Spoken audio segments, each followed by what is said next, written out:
Nissan Navara. Dumayo kami dito sa Bacolor, Pampanga. Ang issue nito, naglo-low power. Anong sir ang ginawa na dito? Ano sir? Calibrate fuel pump. Tsaka yung suction valve pinalitan na. Pinalitan ng suction valve, Nozzle tip. pinalitan, filter lahat pinalitan. Tapos naglo-low power pa rin. So ano na talagang nalugaw na to. High pressure pump nilabas, calibrate ng injector, ECB bago na rin. Tapos naglo-low power pa rin. So ngayon testing natin kung talagang low power ito. Sir, yung susi. Andito yung susi. Ayan o. Kukuhanin ko na. Ayan. Hanggang ano lang takbo nito, sir? Biglang naglo-low power. Oh, pag minsan wala, pag minsan wala. Pag ano na diyan, pag ginawa ka mo tong ano, biglang tataas yung ano. Minor. Oh. Ayan, sige. Try natin. On. Start natin. Ayun, yung kanyang minor. Nagtataas baba ang minor. Nagtataas baba ang minor, humihinga-hinga. Pero pag ginawa ka mo yung ano yan. Yan. So ito yung problema nito. Yung minor tumataas, humihinga-hinga, no?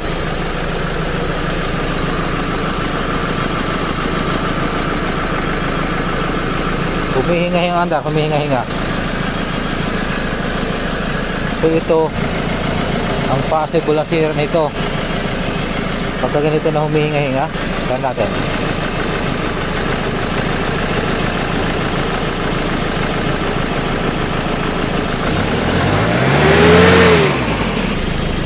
So yun palang ano nito, humihinga-hinga ang makina pagka sa unang andar. Apakan natin dito kung saan naabot yung kanyang RPM. Apakan ko rito. Kasi kadyo pa. Isara mo na yung filler cap. Apakan ko sa linyador. Tingnan natin kung magagalit. Yung malaki-laki ng mga inobos dito, mga paps. Apakan natin kung saan naabot ang RPM. Okay naman Okay naman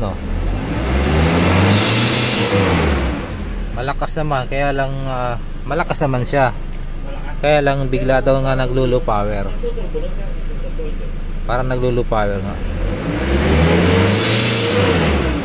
Yan. Hirap ba ito makatakbo hirap? Hirap ba yung takbo nito? Oo, pag minsan kasi pag ano parang ano yung ano niya, parang grounded. Bumababa yung minor, pinaano niya. Bumababa yung minor. Minsan mahirap paanda rin. Bumababang minor. So ito yung ano natin dito. Ito yung magiging suspicion natin dito.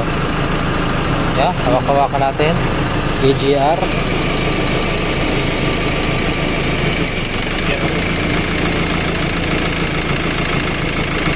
Ayan.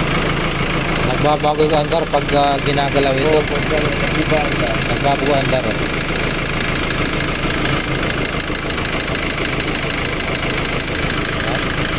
So possible may ano rito, may naglulus na wire o kaya napuputol na wire.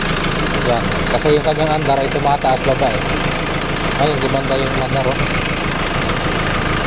So ayan, check natin yung ano yan, mga electrical. Check natin mga paps. Ayan, ito na. Nakita na natin yung diferensya kung bakit naglo-low power ito. Ayan. Yung sakit ng fuel rail sensor, may umido. Yan, kita niyo yan mga paps, may umido. Kaya pag nagagalaw ito, nag-lose contact at nag-non-locking yung makina. So ito rin yung cause ng low power. Ngayon, para wala ng back job, pati yung sensor na yan ay ating papalitan para isang gawaan na lang. Ayan, may umido siya. Yan, umido, nagkulay green. Dito sa kabila nagkulay sunog. So ito na yun, problem solved na to mga paps. Linisin lang natin to, linisin at syempre palitan ng sensor para walang bug job. Ayan na, tapos na sila mag-road test. Balitaan natin ang nangyari. May problema ang transmission? Ayan, tapos na marod test. Primera, segunda, okay siya. Pagdating sa tercera, agad na yung makina, umabot na ng 90. Ibig sabihin, Pero pa rin busat. ang problema makina. Kaso lang ITF eh. Kaya lang Ang prob- ordinary nilagay. Ang problema makina na. Sa transmission na. Doon sa ginawa natin, okay na. Napag-down na siyang transmission. Doon sa nagawa natin, okay na. Okay, naabot na ng 90. Okay na yon. Kasi kanina, yung apak ko pa lang, Oo. hanggang nag 2,000 RPM lang. Nag 225. Grabe, har. So yung makina galit na galit na. Tercera, galit na yung makina. Oo. So yung sabihin, doon sa ginawa natin na sensor, okay na yun doon sa makina. Kasi kanina, nang hindi ba natin pinapatakbo, ang apak ko sa silinyador, umabot na ng 2,000 RPM hanggang 2. So ngayon ang transmission may ano nito. Subukan mo ng tinatanong ni sir kung kaya pa natin magpalit ng ITF. ETF, diretso na doon sa sa malapit dito ng mga service center sa mga ETF, nagpapalit.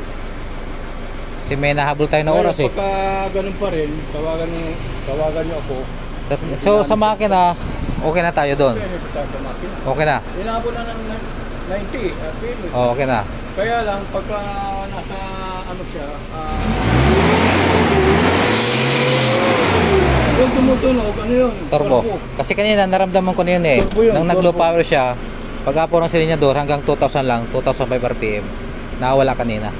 Nung hindi ba nagagalaw ng sensor. So ngayon, ang issue nito, panibago, transmission, ayaw mag-change gear, Tercera. Ayaw mag-change gear, so yun na. Pagka ganyan Kaya sabi ko, subukan mo natin pagka yung original. oh, tsaka filter, filter. Oh. Malalo ko lang pala rin. Naalis yung filter na yun. Pinapalitan yan, filter. Pinapalitan yan. Kasi kung magpalit kayo dito, hindi kayo nagpalit dito. Hindi nagpalit. So yun, sa makina okay na to. Hindi na kanina hanggang lang yan 2,000 kanina pag-aapak ko. Ngayon okay na yan. Umabot lang ko lang pala isang daan, 90. So okay na yun. So solve na yung ginawa natin. So ITF na lang gagawin dito. Oh. Asa yung ITF? Ito. Wala ata. Wala yata. Ayun. Asa na? Wala ata. Oh. Alin? ITF. Sir, So, kumisan ba hindi mo pwede sa yun? so ayan, so okay na. Okay na yung low power sa makina ngayon lang to, transmission na lang. So uwi na kami, yun lang naging sira. Ay may corrosion sa kanyang fuel rail sensor socket. Marami nang dito ginawa, injector calibration, high pressure pump binaba, ECB pinalitan bago, EGR cleaning, turbo cleaning, so ganun pa rin.